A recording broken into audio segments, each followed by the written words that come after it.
What if the voice of self-doubt that whispers in your ear was not the voice of truth, but an impostor you have mistaken for a king? The Stoics knew that we have the power to dethrone this inner critic and reclaim our mental sovereignty. This is the path to fearless clarity. Overcome self-doubt for good. Fear Reset. Stoic Clarity, compiled and published by Stoic Dominion. Lesson 1. Root cause of self-doubt. Self-doubt is a ghost that haunts the magnificent house of our potential, a phantom born not from our actual limitations but from a distorted perception of ourselves. It is a quiet poison that we unknowingly drink, paralyzing our will and dimming the bright fire of our spirit. We stand on the verge of a great undertaking, a new project, a creative endeavor, a bold step in our lives, and a crippling wave of uncertainty washes over us. We question our abilities, we magnify our flaws, and we compare our messy behind-the-scenes process to the polished final products of others. The problem is that we mistake this feeling of doubt for a factual assessment of our worth. We believe the doubt is a wise and prudent advisor, when in fact it is a timid and fearful saboteur. This belief keeps us trapped in a cycle of hesitation and inaction, forever waiting for a feeling of perfect confidence that will never arrive. We live a life of quiet regret, haunted by the specter of the person we could have become. The transformative solution is to understand the true root cause of self-doubt. The Stoics teach that self-doubt does not arise from a lack of ability but from a misplaced sense of what truly defines our worth. We doubt ourselves because we have anchored our identity in things that are inherently unstable and outside of our direct control, such as the opinions of others, our external achievements, or the fickle nature of outcomes. The core idea is that we are looking for security in all the wrong places.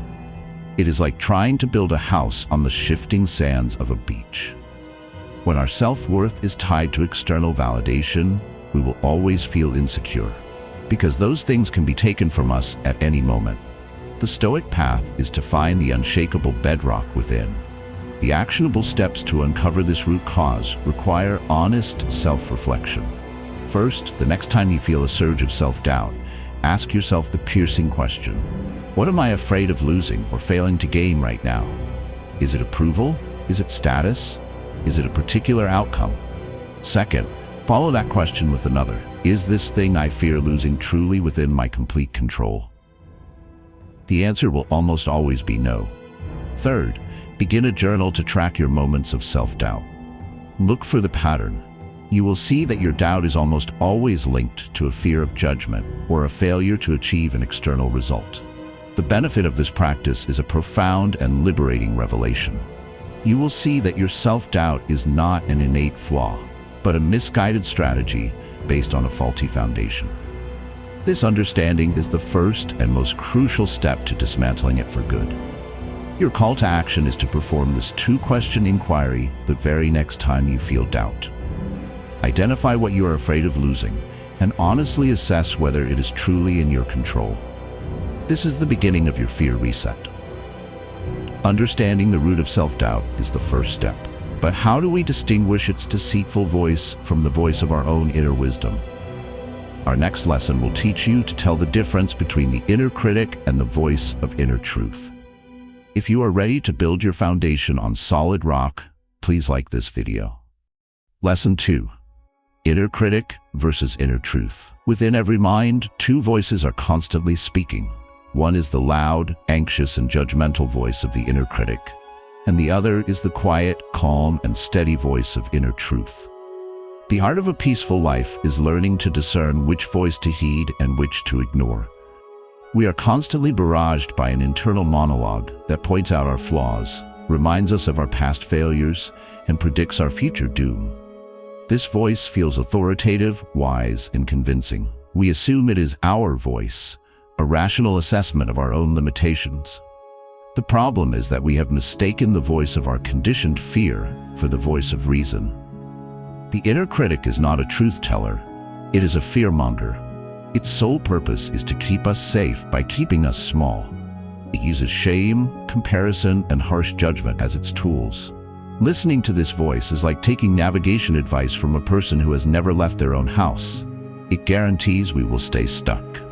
The transformative solution is the practice of mindful discernment. It is the art of stepping back and observing your own thoughts as a neutral witness, learning to recognize the distinct qualities of the inner critic versus the voice of inner truth, which the Stoics might call our ruling faculty or hegemonicon. The core idea is that these two voices have fundamentally different signatures. The inner critic is loud, frantic, emotional, and uses absolute judgmental language. You are a failure. You will never succeed. The voice of inner truth, on the other hand, is calm, quiet, objective, and compassionate. It speaks in possibilities and observations, not in absolute condemnations. This is a difficult challenge. I can learn from this mistake. The actionable steps to practice this discernment require you to become an observer of your own mind. First, when a self-critical thought arises, do not immediately accept it. Instead, pause and notice its emotional flavor. Does it feel anxious and constricting, or calm and expansive? Second, question the thought's language. Is it using harsh, absolute words like always or never? Is it generalizing one mistake into a total judgment of your character? This is the hallmark of the critic. Third, ask yourself, what would a wise and compassionate friend say to me right now? The answer that arises from this question is often a good approximation of your own inner truth. The benefit of this practice is that you will begin to disidentify from the voice of the inner critic. You will see it as a conditioned, habitual pattern of thought, not as a reflection of your true self. This creates the space needed to consciously choose to listen to the quieter, wiser voice within.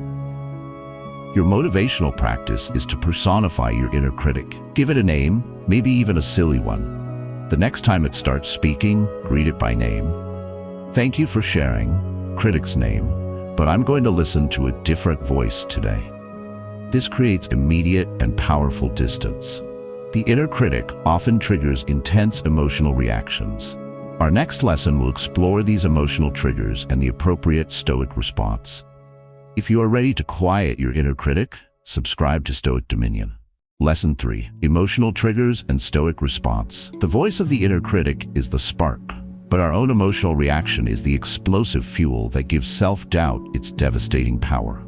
To master self-doubt, we must learn to manage not just the initial thought, but the wave of emotion that follows. A critical comment from a colleague, a perceived failure, or even just the thought of a future challenge can trigger an immediate and powerful emotional response. We feel a surge of shame, a pang of anxiety, or a wave of despair. These feelings are so uncomfortable that our immediate instinct is to either believe them completely or to distract ourselves from them. The problem is that both reactions give the self-doubt more power. If we believe the emotion, we validate the inner critic's story.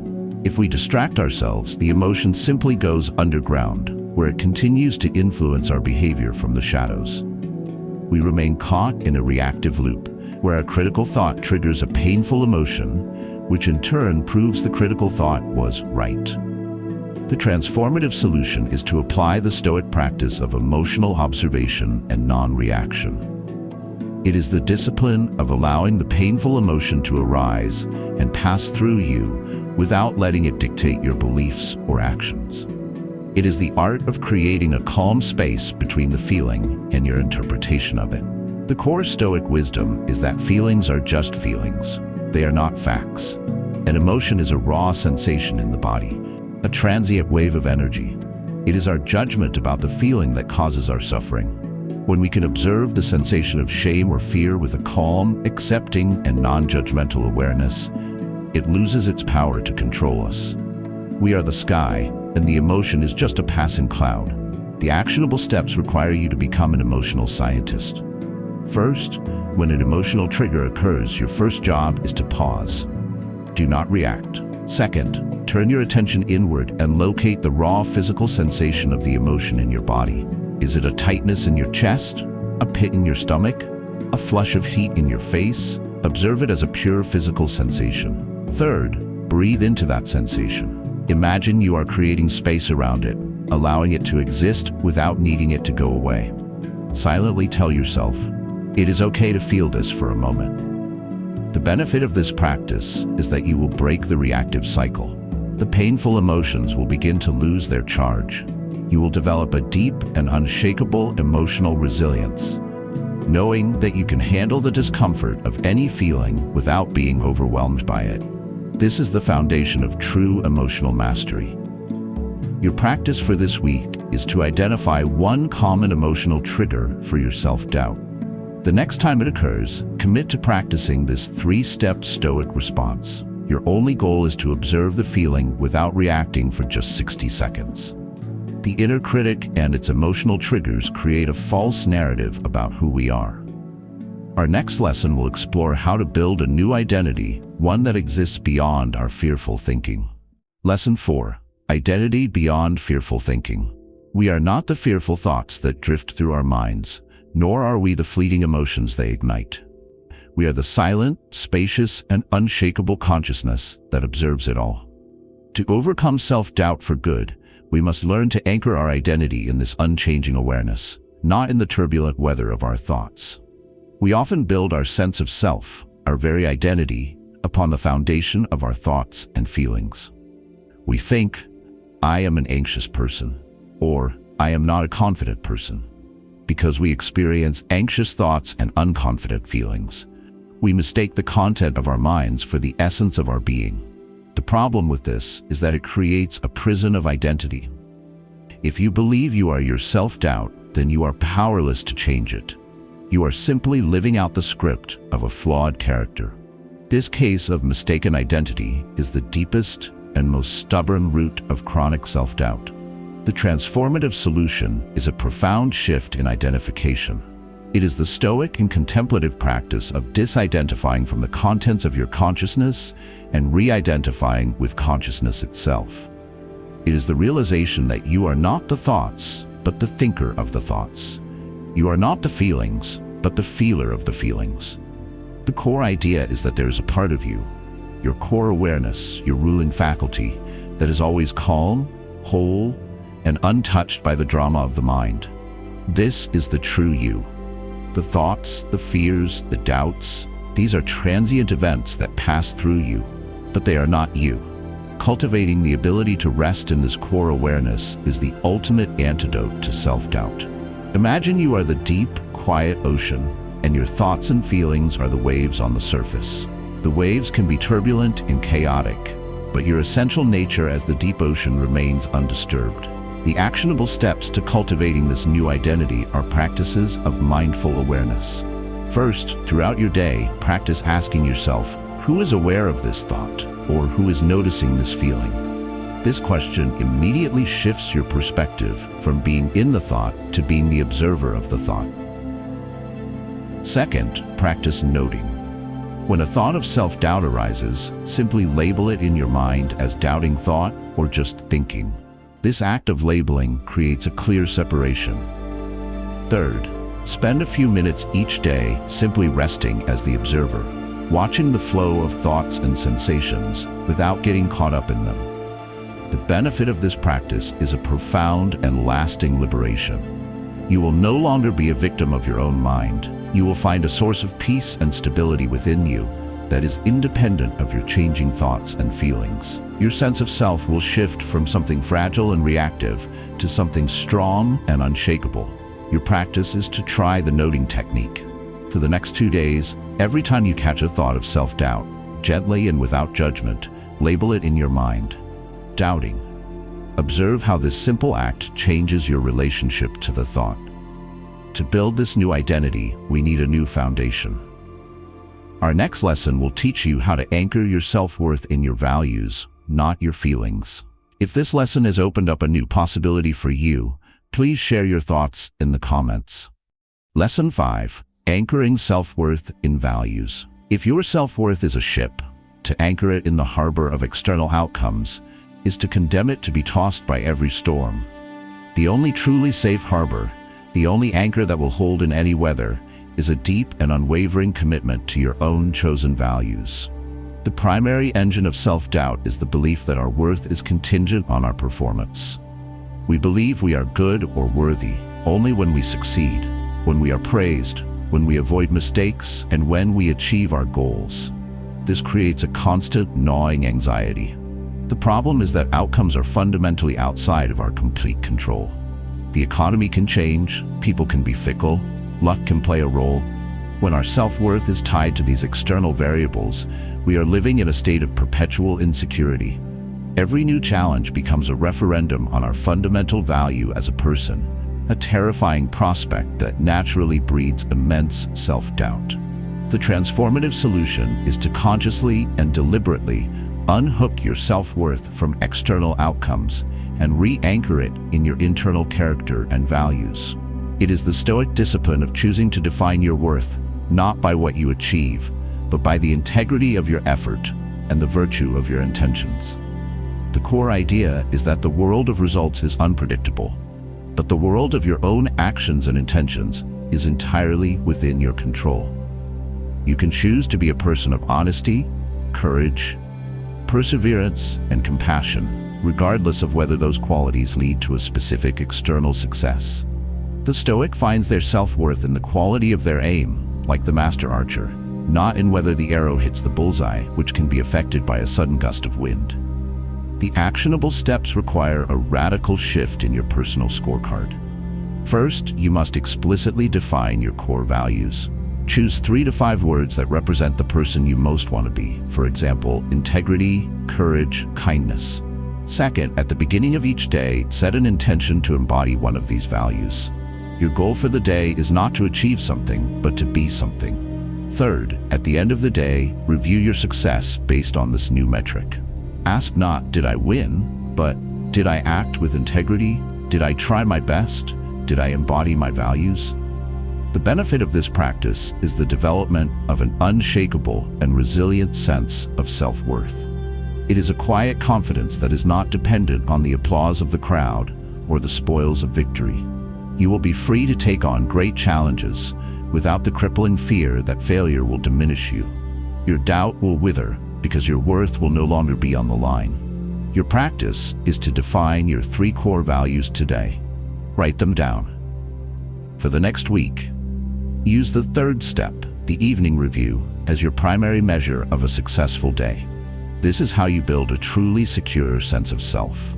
A secure self-worth gives us the foundation to act. Our next lesson will explore how consistent action is the ultimate cure for the paralysis of doubt. Please subscribe to Stoic Dominion to continue this journey. Lesson 6. Consistent action, clarity grows. Self-doubt is a fog that obscures the path ahead. Thinking about the fog will not make it lift. The only way to move through it is to take a single small step and then another. Clarity does not precede action. Clarity follows action. When we are caught in the grip of self-doubt, we often believe that we need to feel confident before we can act. We get stuck in analysis paralysis, endlessly weighing the pros and cons, seeking more information, and waiting for the feeling of uncertainty to disappear. The problem is that this is a fundamental misunderstanding of how confidence is built. Confidence is not a prerequisite for action. It is the byproduct of action. The fog of doubt is dispersed not by thinking, but by doing. By waiting for the feeling of certainty, we guarantee we will remain stuck in the paralysis of doubt forever. The transformative solution is the Stoic principle of prioritizing action over feeling.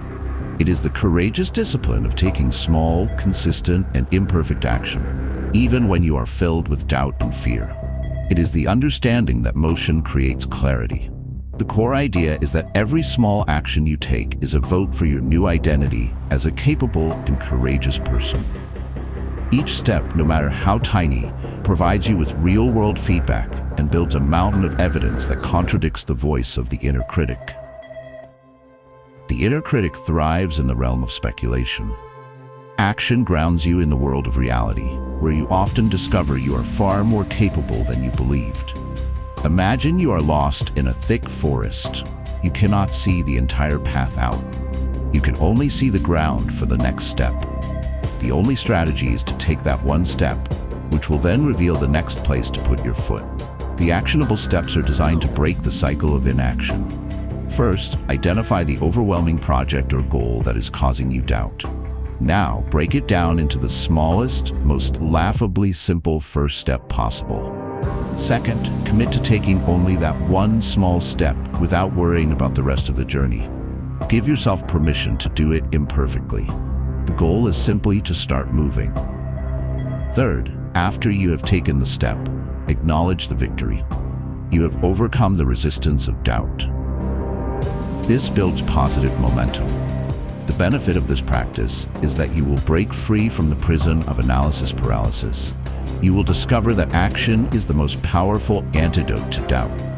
With each step, your confidence will grow, not because the doubt has vanished, but because you have proven to yourself that you can act in spite of it. Your call to action is to apply this to one area of your life where you feel stuck. Identify the smallest possible action you can take in the next 24 hours and commit to doing it. Share your commitment in the comments to create accountability. Consistent action builds confidence. But how do we make this a permanent way of being? Our final lesson will focus on making fearless clarity a daily practice. Lesson 7, Fearless Clarity as Daily Practice. The unshakable confidence of a master artisan is not the result of a single moment of inspiration, but the accumulated result of showing up at the workbench every single day, year after year, and quietly honing their craft. Fearless clarity is not a destination, it is a daily practice. After a period of dedicated effort, we may feel a newfound sense of confidence and a quietening of our inner critic.